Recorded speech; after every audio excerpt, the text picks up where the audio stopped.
కోటి సూర్యుల్లా ఎలుగేటి రామయ్య మా అన్నే ఇంకెవరు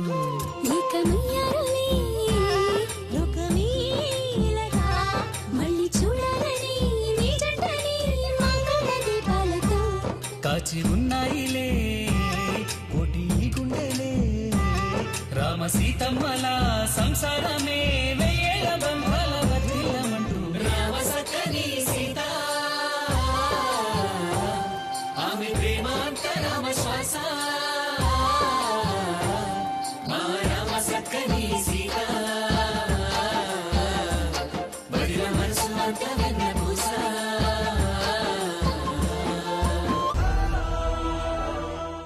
ముఖ్యంగా పని పట్ల నీకున్న శ్రద్ధ, లాభాపేక్ష లేని నీ ఉద్యోగ ధర్మం నాకు నచ్చాయి. నీ పేరుకి తగ్గట్టే నీ కుటుంబం పట్ల బాధ్యత, ఉద్యోగ నిబద్ధత, అవసరమైనంత ఓర్పు, తప్పుని ధైర్యంగా ఎదిరించే నేర్పు ఉన్నాయని తెలిసి నిన్నొచ్చి కలవమన్నాను. నా అవసరానికి తగ్గట్టు నాకొక మంచి ఉద్యోగం దొరికితే చాలనుకున్నాను. నేను చేసే పని కొంచెమైనా కంపెనీ ఎదుగుదలకి ఉపయోగపడితే అదే సంతోషం అనుకున్నాను. కానీ ఇంత తక్కువ సమయంలో చైర్మన్ గారి మన్ననలు పొందడం నాకు చాలా ఆనందంగా ఉంది madam. Thank you so much. నిజాయితీతో కూడిన కష్టానికి ఎప్పుడు గుర్తింపుంటుంది సీత. న్యాయంగా చేసే ఏ పనికైనా మంచి ఫలితం ఉంటుంది. కాకపోతే ఒక్కోసారి కొంచెం ఆలస్యం అవుతుందంతే. మేడం, నేనిలా అడుగుతున్నానని మీరు తప్పుగా అనుకోకపోతే ఒక విషయం అడగొచ్చా మేడం? తప్పుగా అనిపించే విషయం నువ్వు అడగవని నాకు తెలుసు. అడుగు.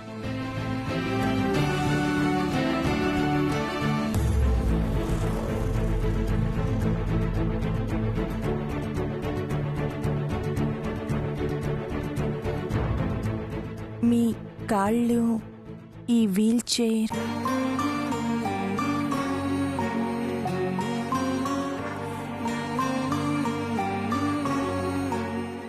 ఈ సంస్థను నడిపించే సామర్థ్యమున్న నాకు నడిచే అవసరం ఏముంది అని ఆ దేవుడు కనిపించిందేమో.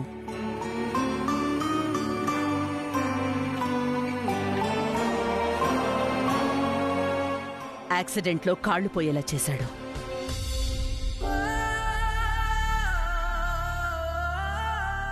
నాకొక్కడే కొడుకు.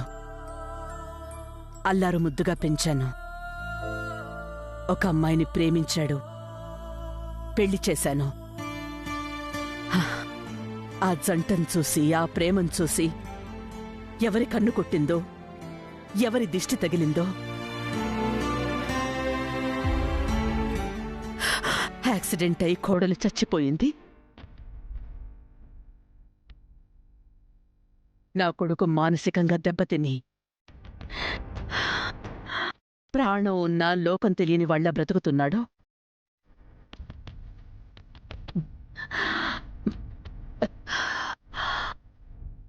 నా పరిస్థితిది.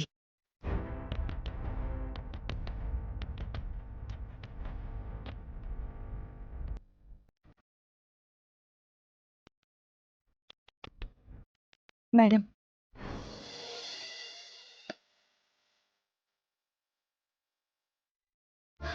బాధపడకండి. మీ మంచితనానికి ఎప్పుడూ అన్యాయం జరగదు. తొందరలోనే అన్నీ సర్దుకుంటాయి. మీ అబ్బాయి మామూలు మనిషి అయిపోతాడు. నేను మీ దగ్గర పనిచేసే ఉద్యోగిగా నేను మాట వరుసకు చెప్పడం లేదు. మీతో నాకు ఏ జన్మ సంబంధం ఉందని నా మనసు కనిపించింది. అదే అభిమానంతో చెప్తున్నాను.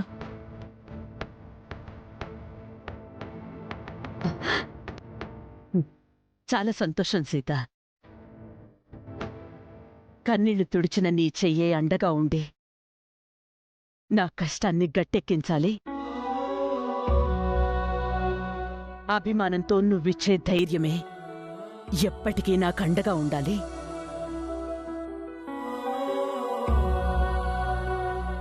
నేనేం చేయాలో చెప్పండి మేడం. నాకు చేతనైందైతే నేను తప్పకుండా చేస్తాను.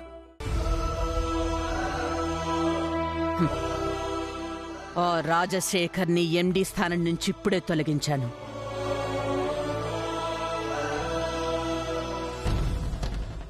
ఆ స్థానాన్ని నువ్వు స్వీకరించాలి. ఆ వ్యాపారాల్ని నువ్వే ముందుకు నడిపించాలి.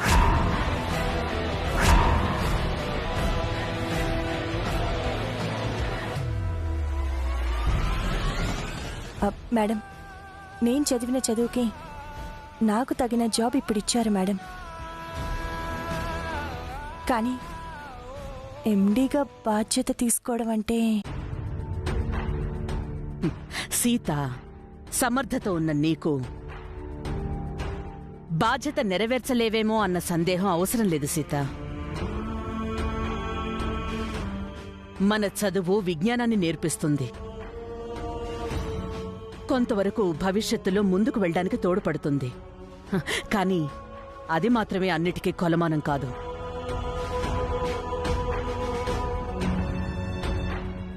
నీకు సమస్యల్ని పరిష్కరించగలిగే తెలివి ఉంది. కష్టాల్ని గట్టెక్కించగలిగే తెగింపు ఉంది.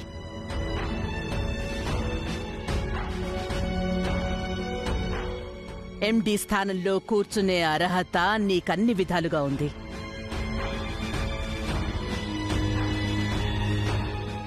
నా మాటని మన్నించి రేపే నువ్వెండి స్థానంలో అడుగుపెట్టు.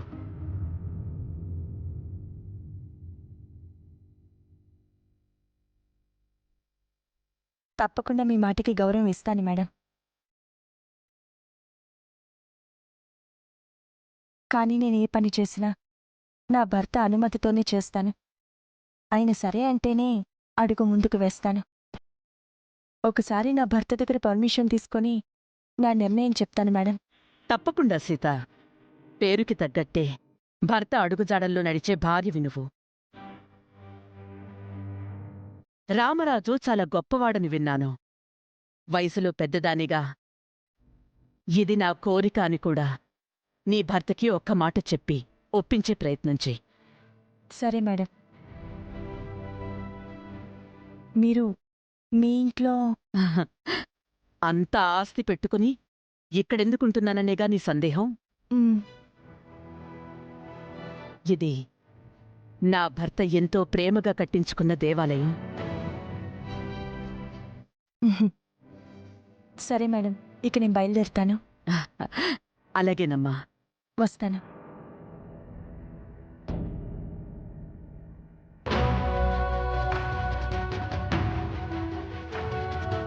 సీతని చూస్తుంటే తనతో ఏదో అవినాభావ సంబంధం నాకు ముడిపడి ఉందన్న తలంపు కలుగుతోంది.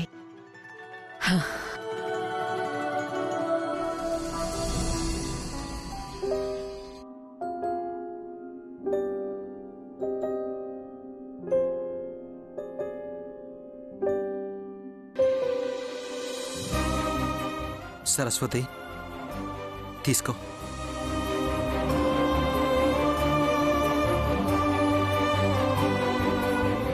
ఈ డబ్బులు ఎక్కడివి? ఎందుకు ఇస్తున్నావు?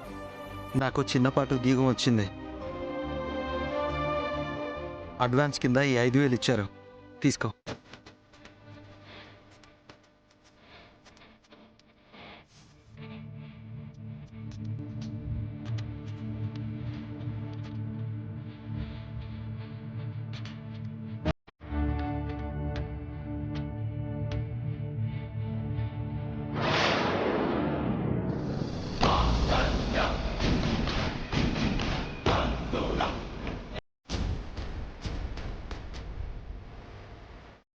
నువ్వొక పని చూసుకుని సంపాదించి చూపించు, అప్పుడు నిన్ను మొగుడు అని అనుకుంటాను.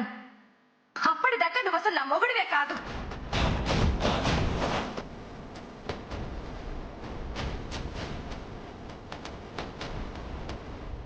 నాకు సంపాదన లేదన్న బాధతో నువ్వు మాంగళ్యాన్ని తీసి పక్కన పెట్టావు. ఇప్పుడు నాకు ఉద్యోగం వచ్చింది. ఇదిగో తాళి, ఇప్పుడు మెడలో వేసుకో. ఎలా శ్రావణిది? నీకు మీ పెద్దతనికి ఎలా సాధ్యం? ఎవ్వరూ సాధించలేంది మీరు మాత్రమే ఎలా సాధించగలుగుతున్నారు? దేని గురించి మాట్లాడుతున్నావు సరస్వతి? నువ్వు తెచ్చిచ్చిన అడ్వాన్స్ గురించి. అరే, చాలా మంది చాలా చోట్ల నెలంతా కష్టపడినా కూడా సమయానికి జీతాలు అందుకోలేకపోతున్నారు. అలాంటిది మీ వదినకేమో జాయిన్ అయిన రోజే అడ్వాన్స్ అంటూ చెక్ పట్టుకొచ్చింది. నువ్వేమో 5,000 తెచ్చావు. మీకేమైనా సూపర్ పవర్స్ ఉన్నాయా?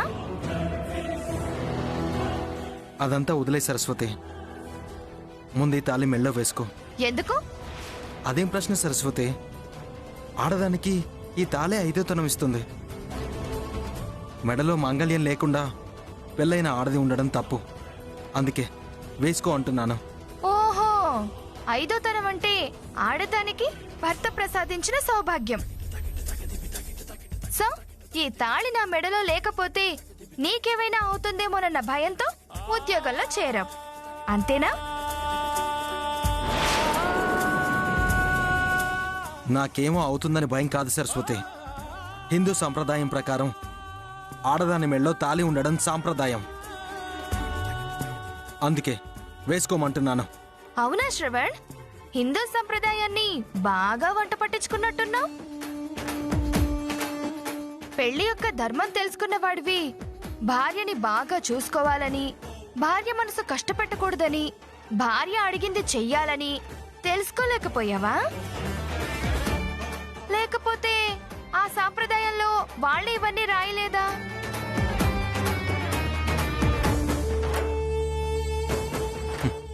ప్రతి మనిషికి ఒక కోరిక ఉంటుంది, అది సాధారణం.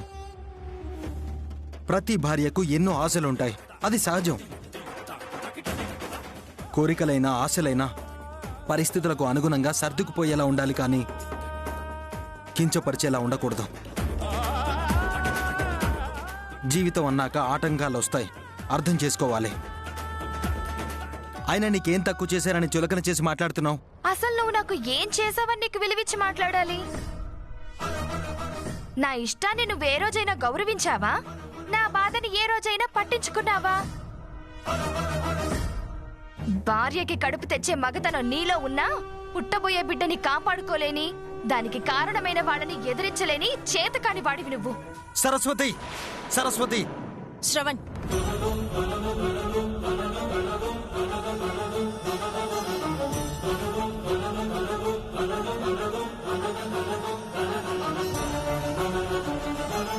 ఎందుకు శ్రవణ్ అంత ఆవేశం?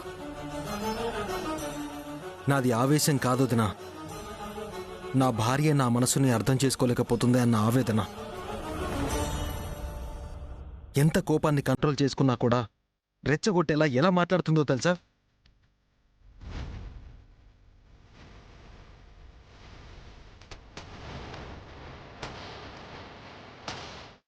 అయితే మాత్రం కొట్టేస్తావా? ఎదుటి వాళ్ళు జ్ఞానాన్ని కోల్పోయారని మనం సంస్కారాన్ని కోల్పోకూడదు శ్రవణ్. నువ్వెవరక్క మమ్మల్ని సంస్కరించడానికి?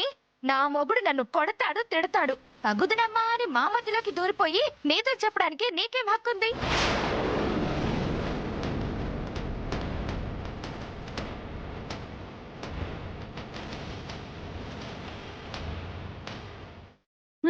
బాగా చెప్పావు సరస్వతి. భార్యాభర్తల మధ్య సమస్య 4 గోడల మధ్యన సమసిపోతే ఎవరు తలదూర్చరు.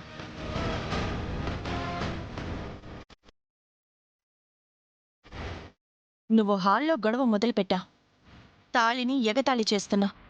భర్త సంతోషంతో తెచ్చినవి ఉద్యోగం తాలూకా అడ్వాన్స్ అని అపహాస్యం చేసి మాట్లాడుతున్నా. అలాగే కష్టం గట్టెక్కి చిన్నదో పెద్దదో పని దొరికింది అన్న శ్రవణ ఆనందాన్ని ఆవిరి చేస్తున్నా.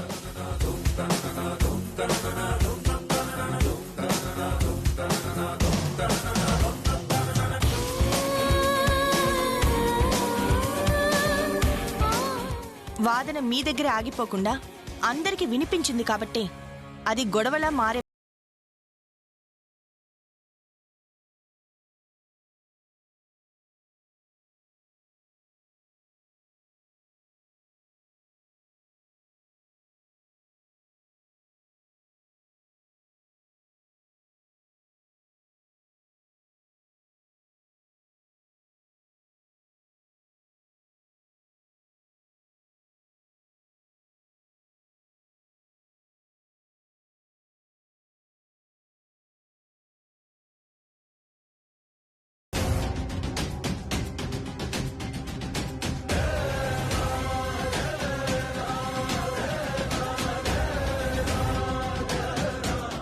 ఏంటి సరస్వతి, వదిన తాళి వేసుకోమని చెప్తుంటే వేసుకోకుండా సైలెంట్గా ఉంటావేంటమ్మా?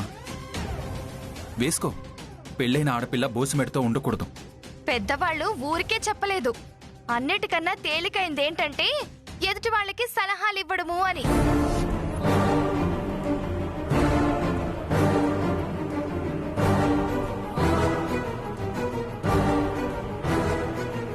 మన మెళ్ళో కాకి బంగారం ఉన్నా పర్వాలేదు, కానీ ఎదుటి వాళ్ళ మెళ్ళో మాత్రం ఒరిజినల్ బంగారం ఉండాలి.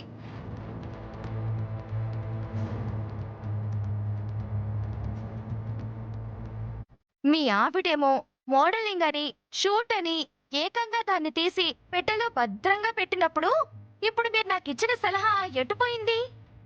ఈ నీతి ఎటుపోయింది? కాకెత్తుకుపోయిందా?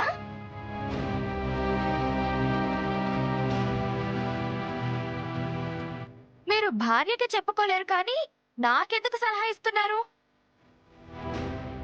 సరస్వతి, నీకు ఆల్రెడీ 2-3 సార్లు చాలా సీరియస్గా చెప్పాను. ఇప్పుడు మళ్ళీ చెప్తున్నాను, నీ పని నువ్వు చూసుకో. నా టాపిక్ తీసుకొస్తే బాగుండదు. ఎవరు తెచ్చారు టాపిక్?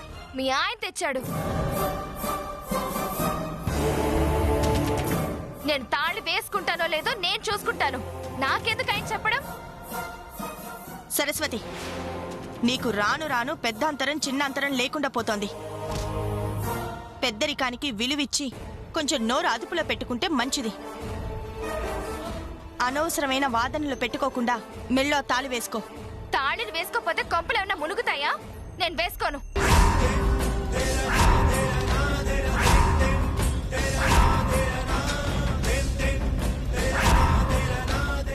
సరస్వతి, చూడమ్మా సరస్వతి, ఈ కొంపలంటుకుపోయే పద్ధతులేవి నువ్వు నేను కనిపెట్టినవి కాదు, అనాదిగా వస్తున్న ఆచారం. సాక్షాత్తు ఆది దంపతులే ఆడదాని గుండెల మీద సదా కొలువు ఉండే మంగళప్రదమైన ఆభరణం ఈ తాళి.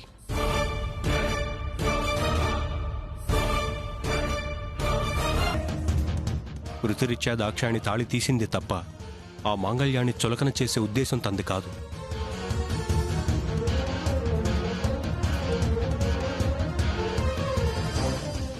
నీకు అలాంటి వృత్తి ఏమీ లేదు కదమ్మా, ఇంట్లోనే ఉంటావు కదా. నువ్వు కోరుకున్నట్టు ఉద్యోగం చేస్తావు, వీటికి మెళ్ళో తాళి అడ్డు కాదే. నా మాట విని తాళి వేసుకో అమ్మా. నేనేమీ దాన్ని మామూలు గొలుసుగా భావించో, తాళిని అశ్రద్ధ చేసో మెడలో వేసుకోనని అనడం లేదు బావగారు. మాంగళ్యం విలువ నాకు కూడా తెలుసు. కానీ దాన్ని కట్టిన వాడికి జీవితం మీద, భార్య మీద బాధ్యత తెలియాలిగా. అందుకే తీసేశాను.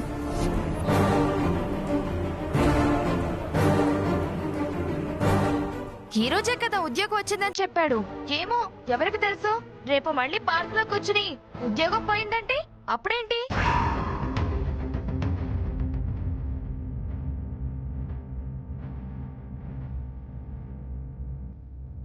రెండు నెలలు నిలకడగా నా భర్తని ఉద్యోగం చెయ్యనివ్వండి. నాకు నమ్మకం కలిగితే అప్పుడు వేసుకుంటాను.